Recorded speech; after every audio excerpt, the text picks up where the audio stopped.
เข้าถึงพระรัตนตรัยก่อน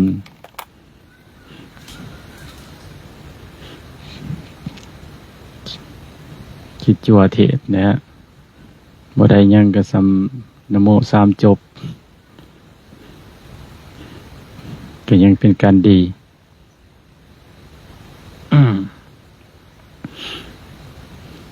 เป็นการกระทำมันหนึ่งอีกแบบหนึ่ง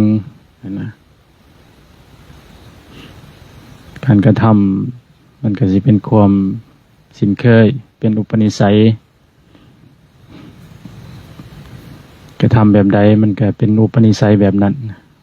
ก็ทำเรื่อยๆซ้ำๆซากๆจาก3 อาทิตย์หรือว่าเดือนหนึ่งสิตอนแรกมันก็เป็นความเสื่อแล้วก่อนความคิดขึ้นมาก็เป็นความเสื่อก็เลยลงมือกระทำแล้วจังว่าความเสื่อถ้ามันเข้ากระดูกแล้วมันก็ออกยากบางคน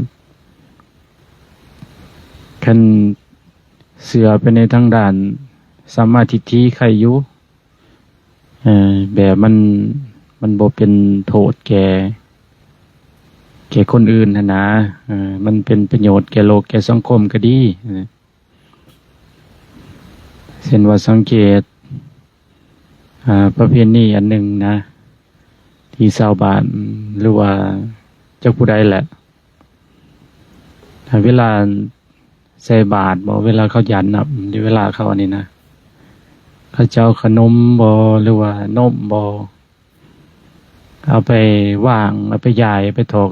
แถวต้นไม้นะเห็นบ่มีหยอกน้อย เคยเห็นบ่ฮะ คันว่าย้ายแล้วก็เก็บคืนก็ไข่อยู่อันนี้ย้ายแล้วก็ทิ่มว่ามันเป็นพลาสติกเป็นตรงยางตรงขนมเป็นกล่องนมครูว่าก็ล้อหาเก็บแถวแจ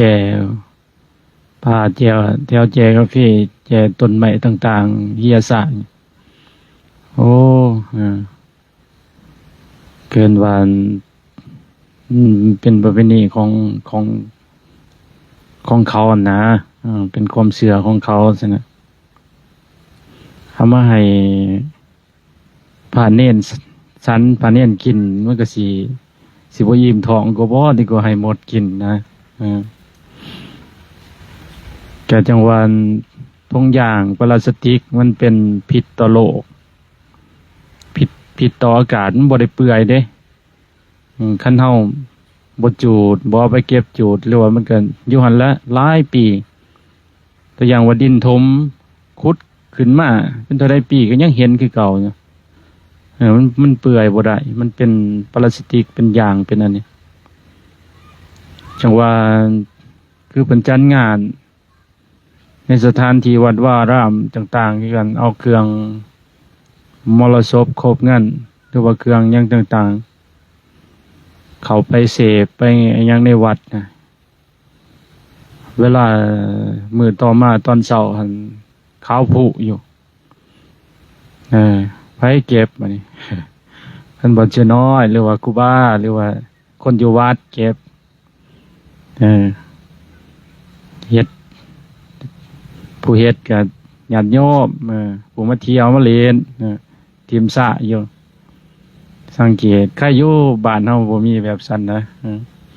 แต่บ้านอื่นก็อย่าซ่าอยู่ก็หาเวียกให้พาเนตรเป็นการกระทำของคนบางคนนะอันนี้มันก็สิเป็นโทษหรือบ่เป็นมันก็คันเว้าเรื่องกันแบบมันเบียดเบียนผู้อื่นก็แม่นน่ะเป็นโทษแบบหนึงซิมันเป็นการเบียดเบียนเด้มันเข้าเครือข่ายที่ว่าผิดศีลกันเด้ศีลปาณาติบาตนะ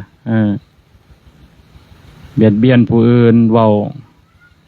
คำหยาบเว้าคำเพ้อเจ้อหยังต่างๆเช่นว่าจังซี่นะเฮา ที่ว่าคือบางคนสินะมีการยืมเงินยืมค้ำกันไปนี่นะยืมไปเนาะยืมไปหลายปีหลายมื้อหลายวันบ่ส่งคืนหั่นนะคำเว้าที่มันเป็นสัจจะยืมไปมื้อนั้นมื้อนี้สิส่งเนี่ยก็ฮู้ว่าเฮาถูกยืมเนาะมันเป็นจังไดนะบัดนี้ผู้เจ้าของผู้เจ้าของเงินเนี่ยก็รอท่าแล้วก็บ่เห็นจักเทื่อคันสิไปถามกันมันจักเป็นจังไดนะสิไปถามบางครั้งเขาอดบ่ไหวเขาก็ทนไปถามกันเหยือดไปอีกเกินแก่เวลาไปอีกนะแก่เวลาไปอีกก็บ่ถามจักเทื่อสุดท้ายเขาก็เมื่อยนะเมื่อยเอิ้นว่าเมื่อยร้อนท่าหรือว่าเมื่อย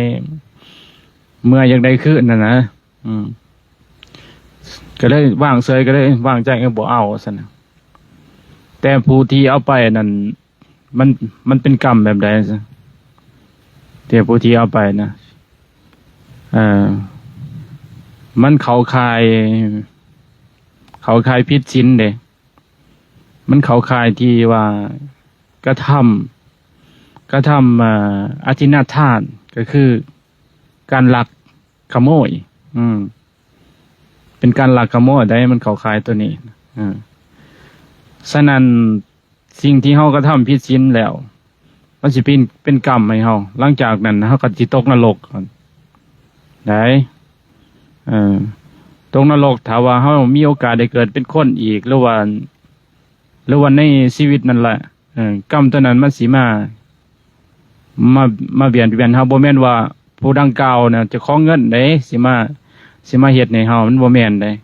มันมีแนวให้เฮาจิบหายหั่นนะเอิ้นว่าการที่อธินาทานเนี่ยโทษของมันนี่นะการที่ว่าเป็นการลักขโมยสิเนี่ยมันเข้าเครือข่ายตัวนั้นบัดนี้เป็นหยังล่ะ1มันก็สิเป็นเหตุให้เฮามีจุลภัยอัคคีภัยหรือว่าไอ้หยังต่างๆมันจะมีเกินว่าพวกอสูรหรือว่าพวกสิ่งดังกล่าวมาเฮ็ดให้เฮาเสื่อมทรัพย์เห็นเฮาจิบหายบางทีก็โจรมาลักเอาไปบางทีเฮาก็เอาไปปาไว้บนใดบนหนึ่งซั่นน่ะก็หาบ่เห็นเกินว่ามีแนวพวกที่ว่ามันซับซ้อนเนาะพวกอสูรพวกกายทิพย์มันนะหรือว่าซั่นก็เฮ็ดให้น้ำท่วมเฮือนเฮาหั่นแหละบางครั้งก็ไฟไหม้ซั่นน่ะเห็นให้เฮามีแนวจิบหายแต่มันก็บ่แม่นกรรมของผู้เจ้าของเงินเฮ็ดนะเคิ้นว่ามันเป็นโทษของการที่เฮาทำผิดศีลนะมันเป็นกฎมันเป็นโทษของจังซั่นนั่นมันก็เป็นเหตุเป็นปัจจัยจังซั่นล่ะเอิ้นว่าให้เฮาพอได้เฮาจิบหายพอได้เฮาทรัพย์ให้ทรัพย์เฮาเสื่อมหั่นนะอันนี้คือกันละเป็นการเบียดเบียนผู้อื่นนั่นสินะแต่ว่าตัวอย่างว่าเฮ็ดให้ผู้อื่นลำบากเช่นว่าการทำปาณาติบาตสินะมักเบียดเบียนคนมักโกรธมักหายสิมักอาฆาตสินะใจโหดเหี้ยมสินะพวกนี้จะอายุสั้นพวกนี้นะอายุสั้นแล้วก็ทางกายนี่ก็แบบบ่ผสมประกอบนะจังนั้นก็เจ็บนั่นเจ็บนี่จังนั้นก็ป่วยนั่นป่วยนี่เป็นจังสั่นเป็นจังสี่เป็นโรคนั่นโรคนี่อยู่บ่เป็นสุขดอกพวกนี้นะพวกเบียดเบียนตนคนอื่นนี่นะฉะนั้นเฮาเฮ็ดอีหยังก็สร้างเฮาต้องเบิ่งโลกเบิ่งตนเองเบิ่งคนอื่นว่ามันถูกต้องบ่แต่ถ้าเฮาเฮ็ดเป็นทางด้านกุศลนะสิเฮาก็ปลอดภัยคือการที่เฮารักษาศีล5บริบูรณ์สมบูรณ์สินะมันก็ดีเด้มันก็ดีมันก็บริบูรณ์มันก็บ่มักเจ็บมักเป็นทรัพย์ของเฮามันก็คงที่แถมอันนั้นน่ะก็สิมีคนหามาให้อีกเพิ่นก็ยังย่องเด้ว่าสิเลนะสุขติยันติสิเลนะโภคสัมปทาสิเลนะนิพุติยันติซะนะศีลพาไปให้มีโภคทรัพย์ศีลพาไปให้มีความสุข ศีลพาไปสู่แห่งการมีนิพพานซะนะมันบ่ธรรมดาได้โทษของศีลนี่นะศีลหาเฮานี่แหละการลักก็ดีการฆ่าก็ดีการตัวการเว้าคำเจ้อเว้าคำประจบประแจงเว้าคำหยาบเว้าคำเพ้อเจ้อเว้าคำโลเลเว้าคำบ่จริงเว้าคำเท็จเว้าคำหยาบช้าสินะมันก็เป็นโทษเนี่ยเป็นมุสาวาทอันหนึ่งเป็นคำที่สัจจะอันหนึ่งเป็นเฮ็ดให้บุคคลนั้นเฮ็ดให้ผู้นั้นเป็นผู้ที่มีเอิ้นว่าเวลาเว้าจริงไปแล้วมันก็สิมีเฮ็ดให้มีหน้าเหลื่อมใสเฮ็ดให้เป็นที่เคารพนับถือซะนะคันเว้าบ่จริงเว้าไปโลเลแล้วเว้าบ่มีสัจจะมันก็ผู้นั้นมันก็บ่น่าเชื่อถือแก่บุคคลแก่คนทั่วไปซะนะการดื่มของมึนเมาก็ดีนะมันก็เป็นเหตุเป็นปัจจัยเฮ็ดให้เฮาเสื่อมสติเสื่อมสุขภาพเสื่อมหลายสิ่งหลายอย่างสติปัญญาบ่ดีแล้วพวกนี้ยาเสพติดซะนะฉะนั้นศีล5นี่ก็เป็นอันหนึงคือกันนี่โอ้เป็นอริยทรัพย์อันหนึงมันสิเฮ็ดให้อันนั้นทำลายเป็นเกราะป้องกันให้กิเลสหยาบๆนะกิเลสหยาบๆของเฮาหั่นบ่ให้มันเข้าสู่จิตสู่ใจเป็นกำแพงป้องกันเมื่อเป็นกำแพงป้องกันแล้วเมื่อเฮามีศีลบริบูรณ์สมบูรณ์จังนะใจเฮามันบ่มีโทษบ่มีไฟซั่นน่ะกิเลสหยาบๆมันบ่เข้ามาหาเฮาสินะคือพวกโลภโกรธหลงสินะมันบ่เข้ามาหาเฮาสินะมันก็สนุกหยังสนุกเนี่ยใจมันสิสงบซั่นนะใจมันเมื่อใจมันสงบแล้วมันก็สบายคนเฮานะมันสบายมันสิอ่านยังทะลุผู้โป่งออกเพราะว่าใจมันบ่ขุ่นมัวเพราะว่าใจมันนิ่งหั่นนะเมื่อมันนิ่งแล้วมันก็มันใจมันสะอาดใจมันตั้งมั่นนะบ่แว่นคอนแค้นไงบ่กังวลกังวายว่าว่าสิมีความเดือดร้อนแก่ไผแล้วก็บ่มีไผสิมาเฮ็ดแก้ความเดือดร้อนแก่เฮาสินะมันสนุกใจมันมีความตั้งมั่นอยู่อันว่าเป็นสมาธิอันหนึ่งมันก็สิสบายเบิ่งลมภาวนาก็สบายไปมาก็สบายไปไสก็สบายคันสิมานั่งสมาธิมันก็สงบง่ายสินะเพราะว่าเฮาบ่ได้มีความเดือดร้อนคือเพิ่นเว้าแล้วคนเฮามันต้องสร้างหลางเอิ้นว่าสิให้ร่างกายมันสะอาดสดชื่นเฮาก็ต้องล้างสิ่งสกปรกอาบน้ำก่อนแต่งตัวก่อนเมื่อแต่งตัวแล้วมันก็เวลานุ่งเครื่องเข้าไปแล้วมันก็บ่มุ่นมัดบ่งุนงิดคันเครื่องมันสกปรกแล้วไปนุ่งเครื่องบ่ซักไปนุ่งมันก็คันๆคินๆนะอยู่บ่ได้อยู่บ่ได้มันก็งุนงิดอย่างนั้นละจังติ้งนั่นติ้งนี่เก้านั่นเก้านี่ซั่นแหละเอิ้นว่าสมเทียบกับโตบาปนะเฮ็ดให้เฮาเศร้ามองเฮ็ดให้เฮาจังซั่นจังซี่กระวนกระวายกระซับกระซายนั่นบาปมันก่อกวนจิตใจเฮาเด้ฉะนั้นคันเฮามีศีลแล้วมันก็สบายนั่งสมาธิก็เบิ่งลมคราวเดียวมันก็สมาธิมันก็ตั้งมั่นใจเมื่อมันตั้งมั่นแล้วปัญญามันก็เกิดนะจิตปัญญามันเกิดมันก็เห็นทุกสิ่งทุกอย่างมันก็แก้ไขสถานการณ์ได้ดีได้การปัญญามันเกิดนี่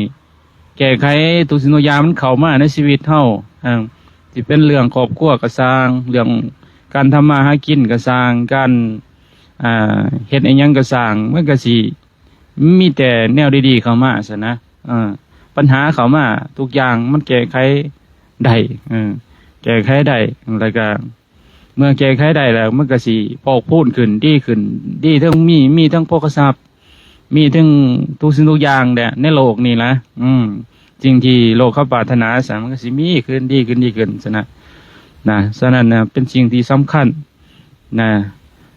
การที่เฮามีศีลก็ดีมีสมาธิก็ดีมีภาวนาก็ดีเอิ้นว่าปัญญาก็ดีซั่นน่ะเฮาต้องบ่ให้มันมีโทษซั่นแหละ คือเว่าเบื้องต้นเนาะก็อนุโมทนานำแม่จังหันเฮาก็อย่าประมาทต่อไปก็รับเพาะนะ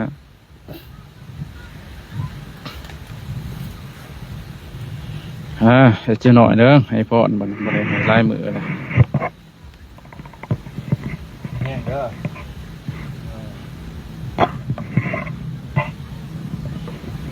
เดี๋ยวต้องรีบพก